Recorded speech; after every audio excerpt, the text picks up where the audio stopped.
കർത്താവ്, ഞങ്ങൾ പ്രാർത്ഥിക്കുകയാണ് ഇപ്പോഴേ. നിൻ്റെ വാഗ്ദാനമാണിതെല്ലാം. ഐസയ 40:10 വാഗ്ദാനമാണ് കർത്താവ്.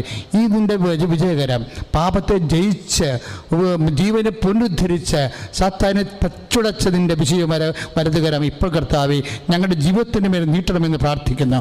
ശ്രദ്ധിക്കട്ടെ മക്കളെ, എൻ്റെ കർത്താവിൻ്റെ ഉന്നതമായ നാമത്തിൽ ജീവിതത്തിൽ തോറ്റുപോയ എല്ലാ മക്കളുടെ മേലും വിജയത്തിൻ്റെ വലിയ കരങ്ങളിലേക്ക് കർത്താവിനെ സമർപ്പിക്കുകയാണ്. കർത്താവ് വിദ്യാഭ്യാസ മേഖലകൾ, ജീവിത മേഖലകൾ, പാർപ്പിട മേഖലകൾ, അടിസ്ഥാന സൗകര്യങ്ങൾ മേഖലകൾ, ജീവിത സ്വപ്നങ്ങൾ, ജീവിതത്തിൻ്റെ ആഗ്രഹങ്ങൾ, എന്തെല്ലാം കാര്യങ്ങൾക്ക് വേണ്ടി ഉടമ്പടി ചെയ്തോ ആ മേഖലകളിലെല്ലാം കർത്താവ് ഇപ്പോഴേ എവിടെ ഏതെല്ലാം മേഖലകളിൽ തോറ്റുപോയോ, കർത്താവ് ഏതെല്ലാം മേഖലകളിൽ മറ്റു മനുഷ്യരുടെ മുമ്പിൽ അപമാന പാത്രമായോ ആ മേഖലകളിൽ അഭിമാനത്തിന്റെ നാമമായ യേശുക്രിസ്തുവിന്റെ നാമത്തിൽ അവന്റെ വിശുദ്ധമായ വലതു കരത്താൽ നീ ഏറ്റെടുക്കപ്പെടട്ടെ. നിന്റെ ജീവിതം ഏറ്റെടുക്കപ്പെടട്ടെ.